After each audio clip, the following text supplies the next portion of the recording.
सभी साथियों को मेरा नमस्कार। मैं दुर्वास गोसावी। दोस्तों, जैसे कि आप सभी जानते हैं कि लैंग्वेज प्रोफिशिएंसी टेस्ट मराठी के लिए हमने एक सीरीज शुरू की है। कल के वीडियो में मैंने इस टेस्ट के लिए कुछ सिलेबस भी दिया था। उसी के आधार पे हम वीडियो द्वारा इन पॉइंट्स की तैयारी भी करेंगे। अगर आपको मराठी भाषा समझनी है, सीखनी है, तो इसके लिए महत्वपूर्ण यह है कि आपको सेंटेंस स्ट्रक्चर्स जान लेना ज़रूरी है। तो इसी आधार पे हम इस सीरीज़ के डे फर्स्ट में सेंटेंस स्ट्रक्चर्स क्या होते हैं वो जानेंगे। वैसे तो इंग्लिश में हम फॉर्मूला के आधार पे इंग्लिश लैंग्वेज जो है वो सीख सकते हैं, लेकिन हिंदी और मराठी लैंग्वेजेस में ऐसे जो भी है स्ट्रक्चर वगैरह नहीं होते हैं, फॉर्मूला नहीं होते हैं। फिर भी मैंने प्रयास किया है कि एक वाक्य आप बना सकते हो, ऐसा एक फॉर्मूला के आधार पे हम वाक्य बनाने का प्रयास करेंगे। आज के डे फर्स्ट में जो सर्वनाम है, ये सर्वनाम हम जानेंगे और इन्हीं सर्वनाम के माध्यम से जो छोटे छोटे वाक्य है वो वाक्य बनाने का हम प्रयास करेंगे। हिंदी प्रोनाउंस और मराठी प्रोनाउंस यानी कि सर्वनाम जो है वो हम पहले देखते हैं, फिर कुछ छोटे छोटे वाक्य बनाने का हम प्रयास करेंगे। आपको सामने स्क्रीन पर दिखाई दे रहा होगा कि एक तरफ हिंदी सर्वनाम और दूसरी तरफ मराठी सर्वनाम मैंने दिए हुए हैं। इसी सर्वनाम के आधार पे हम हिंदी में क्या होता है और उसका मराठी अर्थ क्या होता है ये जानेंगे, और इसी सर्वनाम को हम वाक्य बनाते समय इसका उपयोग करेंगे। तो हिंदी प्रोनाउंस पहला जो है मैं, इसमें वाक्य बनाते समय हम मैं से बने मेरा, मेरी, मेरे ऐसे सर्वनाम हम उपयोग में लाते हैं। उसी तरह यहाँ मराठी में मैं ये सर्वनाम का मी ऐसा अर्थ होता है, और जैसे मैं से मेरा, मेरी, मेरा, मेरे ऐसे सर्वनाम बनते हैं, उसी तरह मी ये सर्वनाम से माझा, माझी, माझे ये सर्वनाम बनते हैं। उसी तरह दूसरा जो पॉइंट है तू, इससे तेरा, तेरी, तेरे, और तू का अर्थ मराठी में तू यही होता है, और तू से जैसे तेरा, तेरी, तेरा, तेरे ये सर्वनाम बनते हैं, उसी तरह मराठी में तुझा, तुझी, तुझे ये सर्वनाम बनते हैं। तीसरा जो है तुम, आप। कभी कभी हम क्या करते हैं कि अपने एज के अनुसार हम सामने वाले व्यक्ति को तुम सर्वनाम से भी बोलते हैं। अगर कोई व्यक्ति आपसे बड़ा है, हमसे बड़ा है, तो हम आप यह सर्वनाम का इस्तेमाल वहाँ करते हैं, उपयोग करते हैं। उसी तरह तुम्हारा, आपका, तुम्हारी, तुम्हारे ये जो सर्वनाम होते हैं, उसी तरह मराठी में भी आपण ये एक वचनी सर्वनाम होता है, और हमसे अगर कोई बड़ा व्यक्ति है तो आपण उस बड़ा व्यक्ति के लिए, उम्र में जो भी बड़ा व्यक्ति है तो उसके लिए आपण ये सर्वनाम उपयोग में लाते हैं। उसी तरह आपला, आपली, आपले ये सर्वनाम होते हैं। पॉइंट नंबर 4 है वह, जैसे कि उसका, उसकी, उसके। हम एक थर्ड पर्सन के लिए ये सर्वनाम उपयोग में लाते हैं। उसी तरह मराठी में थर्ड पर्सन के लिए तो, त्याचा, तिचे, तिचे, तिची इस तरह के जो सर्वनाम हैं वो उपयोग में लाते हैं। पॉइंट नंबर 5 है आप। जैसे उम्र में कोई व्यक्ति हमसे बड़ा है तो हिंदी में हम आप, आपका, आपकी, आपके ये सर्वनाम बोलते हैं। उसी तरह मराठी में हम तुम्ही, तुमचा, तुमची, तुमचे ये सर्वनाम उपयोग में लाते हैं। पॉइंट नंबर 6 है हम, हमारा, हमारी, हमारे, यानी कि खुद के बारे में हम बोलते हैं तब ये सर्वनाम उपयोग में लाते हैं। उसी तरह मराठी में आपण, यानी कि खुद के बारे में भी ये सर्वनाम उपयोग में लाया जाता है। आपला, आपली, आपले। आपण ये सर्वनाम ऐसे है जो दूसरे व्यक्ति के लिए भी, यानी कि जो सामने वाला है उसके लिए भी हम उपयोग में लाते हैं। और खुद के बारे में अगर बोलना है, यानी कि स्वतः, ये भी एक सर्वनाम होता है। खुद के बारे में अगर हमें बोलना है तो आपन ये सर्वनाम हम दोनों जगह यूज़ कर सकते हैं। उसके बाद है 7वां ये, यानी कि हम कोई वस्तु दिखाते हैं या कोई व्यक्ति का परिचय करते हैं तो उसी टाइम ये XYZ पर्सन है ऐसे हम बोलते हैं तो उस टाइम मराठी में हा माझा मित्र आहे, यानी कि ये मेरा दोस्त है। हा माझा भाऊ आहे, यानी कि यह मेरा भाई है। हम इस तरह जो वाक्य बोलते हैं उसमें हा ये सर्वनाम जो है हम उपयोग में लाते हैं। वे, यानी कि बहुत सारे लोग हैं या अकेला व्यक्ति जो आपसे उम्र में बड़ा है तो उसके लिए हम वे ये सर्वनाम जो है उपयोग में लाते हैं। उसी तरह मराठी में ते यह सर्वनाम हम बोलते हैं, यानी कि ते माझे शिक्षक आहेत, जैसे कि वे मेरे गुरुजी है, मेरे टीचर है। इस तरह जो हम बोलते हैं इसी तरह ते यह सर्वनाम उपयोग में लाया जाता है। ये सभी हिंदी सर्वनाम और मराठी सर्वनाम के जो भी अर्थ मैंने आपको दिए हैं वो आप याद रखें, क्योंकि वाक्य बनाते समय ये बहुत ज़रूरी है। अब हम देखते हैं कि जैसे इंग्लिश में to be, S plus M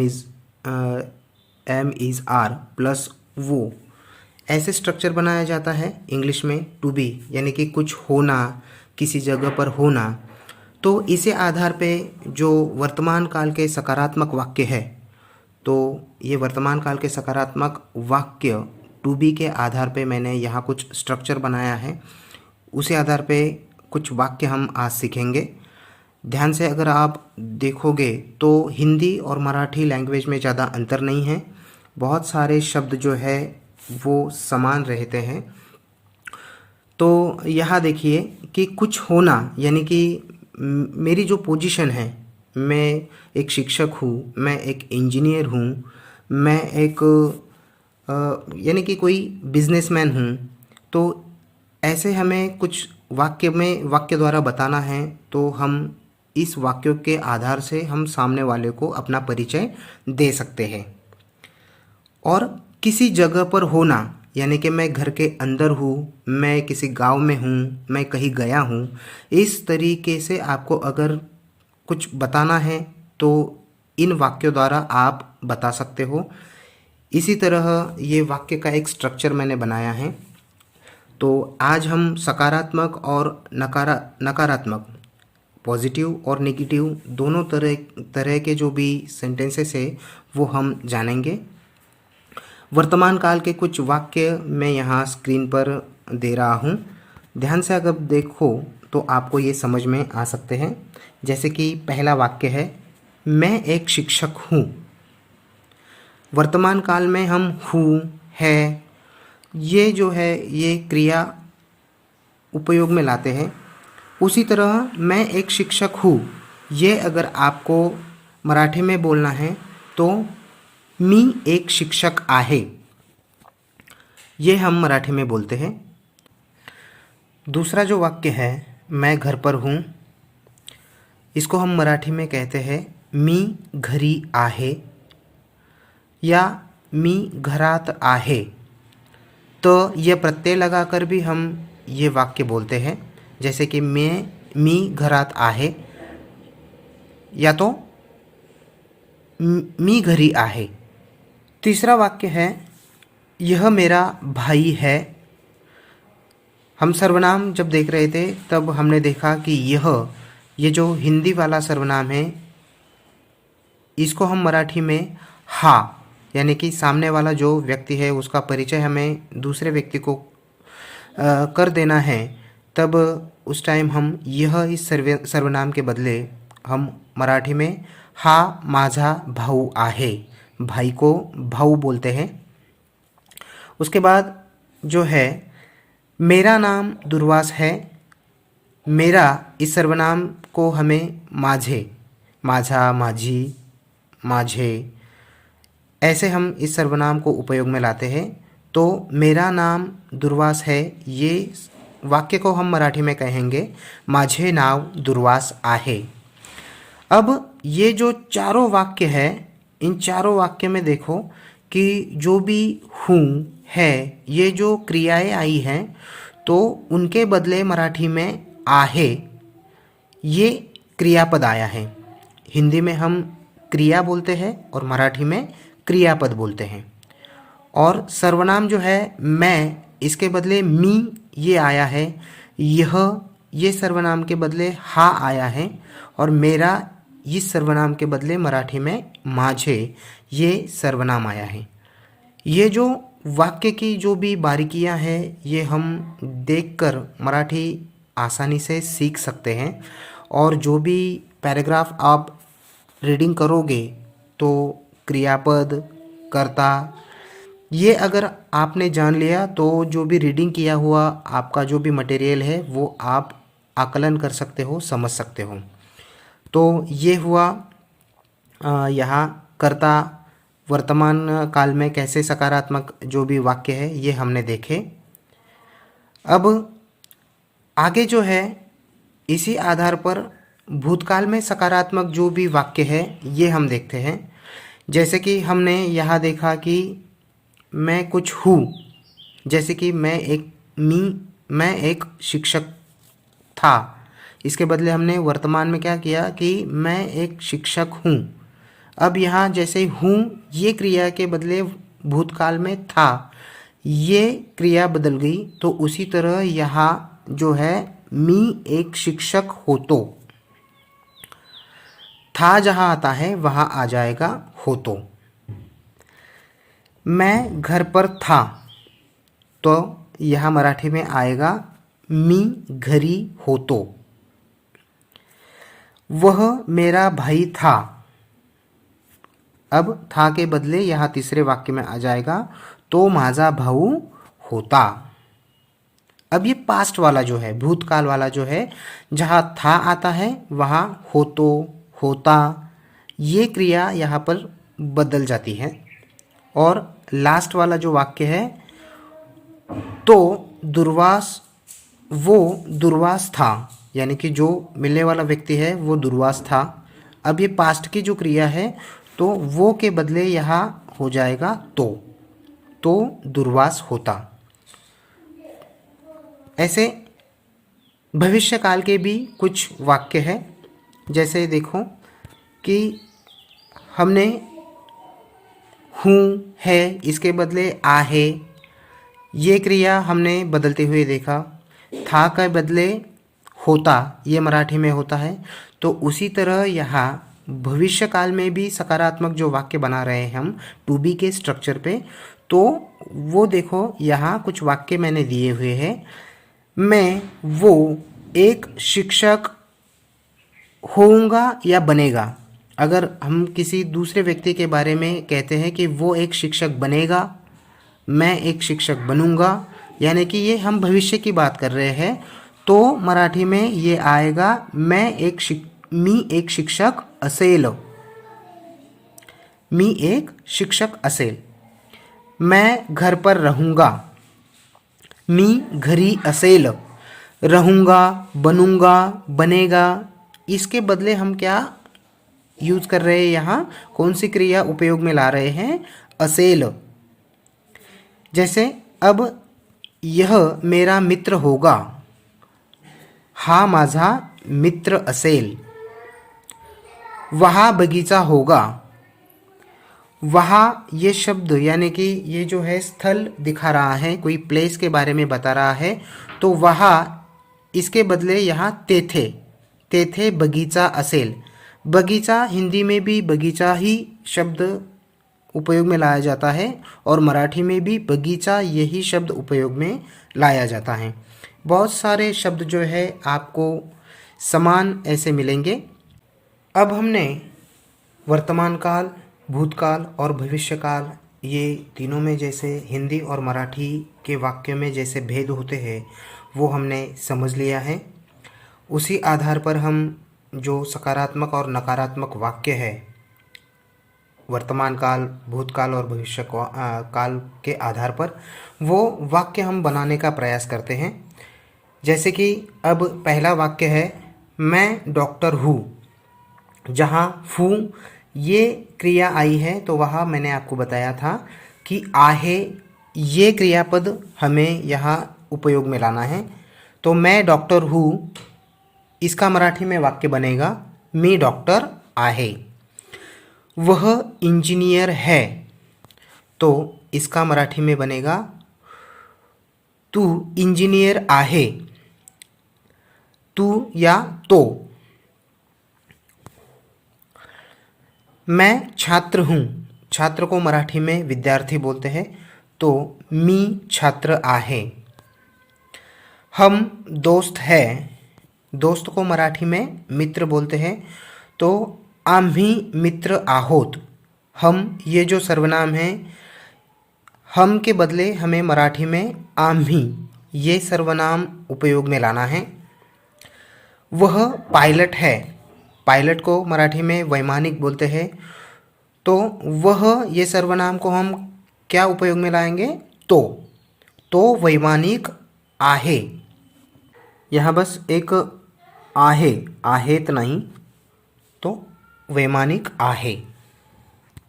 उसके बाद वह कलाकार है, ते कलाकार आहेत। वे माता पिता हैं, ते आई वडील आहेत। माता पिता को मराठी में क्या बोलते हैं? आई वडील। हम सहकर्मी हैं, सहकर्मी मतलब सहकारी। हम ये सर्वनाम के बदले आम्ही, आम्ही सहकारी आहोत। वे रसोइया है, रसोइया इसको मराठी में स्वयंपाकी बोलते हैं, जो भी कुक होते हैं। तो वे यानी कि यहाँ बहुवचन सर्वनाम आया है, तो ते स्वयंपाकी आहेत। वह गायिका है, ती गायिका आहे। अगर कोई स्त्रीलिंगी सर्वनाम आता है तो ती ये सर्वनाम वहाँ हम उपयोग में लाएंगे। अब जो भी है पास्ट के जो वाक्य है वो हम बनाते हैं। मैं एक छात्र था, छात्र के बारे में मैंने मराठी शब्द क्या बताया था आपको? विद्यार्थी। तो जहाँ था आता है वहाँ कौन सी क्रिया उपयोग में लाई जाएगी? होतो, होता, होती, ये आते हैं। तो उसी आधार पर मी एक विद्यार्थी होतो, ये पास्ट का मराठी वाक्य बनेगा। वह एक डॉक्टर थी, ती एक डॉक्टर होती। वह एक व्यवसायी था, जो भी बिजनेसमैन होता है उसको मराठी में व्यापारी बोलते हैं, तो एक व्यापारी होता। हम कर्मचारी थे, यह बहुवचन शब्द आया है, तो हम इसके बदले हम कौन सा सर्वनाम उपयोग में लाएंगे? आम्ही। हम के बदले आ जाएगा आम्ही, आम्ही कर्मचारी होतो। वह एक चित्रकार थी, ती एक चित्रकार होती। वे पर्यटक थे, ते पर्यटक होते। मैं एक नेता था, नेता को मराठी में मंत्री बोल सकते हो, या तो नेता भी अगर आपने कहा तो भी चलता है। मी एक मंत्री होतो। तुम एक फोटोग्राफर थे, तू एक फोटोग्राफर होता। हम सहपाठी थे, सहपाठी को वर्गमित्र बोलते हैं मराठी में, तो हम ये सर्वनाम के बदले हम आम्ही यानी कि बहुवचन है, इसलिए आम्ही वर्गमित्र होतो। और लास्ट वाला वाक्य है वह एक बढ़ई था। बढ़ई को सुतार बोलते हैं, तो एक सुतार होता। ये पास्ट वाले कुछ 10 वाक्य हमने पढ़े हैं। अब आगे जो है हम फ्यूचर वाले वाक्य, जो भविष्यकाल के वाक्य है, वो 10 वाक्य जानेंगे। मैं एक शिक्षक बनूंगा। जैसे हमने देखा था कि बनूंगा, ये जो भविष्य वाला वाक्य है, इसमें जो क्रिया आती है उसके बदले हम मराठी में बनेल, असेल, करेल, ये ल वाला जो भी है ऐसी क्रिया हम उपयोग में लाते हैं। उसी तरह देखो, मैं एक शिक्षक बनूंगा, मी एक शिक्षक बनेल या असेल। असेल भी आप यहाँ लिख सकते हो। वह एक डॉक्टर बनेगी, ती एक डॉक्टर बनेल। वे इंजीनियर होंगे, इंजीनियर को मराठी में अभियंता बोलते हैं, तो ते अभियंता आहेत। सॉरी, यहाँ जो है यहाँ होंगे है ना, तो यहाँ असतील, असतील ऐसे आपको लिखना है, असतील। हम विद्यार्थी होंगे, आम्ही विद्यार्थी असू, यानी कि हम फ्यूचर में जो है स्टूडेंट रहेंगे, इस अर्थ का ये वाक्य है। वह नेता होगा, तो मंत्री असेल। तुम मेरे दोस्त रहोगे, तू माझा मित्र असशील। यह एक अच्छा दिन होगा, हा एक चांगला दिवस असेल। अच्छा दिन यानी कि मराठी में अच्छा को चांगला बोलते हैं, चांगला, चांगली, चांगले, वो अर्थ के अनुसार चांगला, चांगली, चांगले यानी कि अच्छा, अच्छे, अच्छी हम बोलते हैं ना, उसी तरह वो आते हैं। हम विजेता होंगे, आम्ही विजयी असू, विजेता को विजयी बोलते हैं। वह प्रबंधक बनेगी, ती व्यवस्थापक बनेल, मैनेजर। प्रबंधक जो होते हैं मराठी में उसको व्यवस्थापक बनते हैं, बोलते हैं। वे चैंपियन होंगे, ते चैंपियन असतील।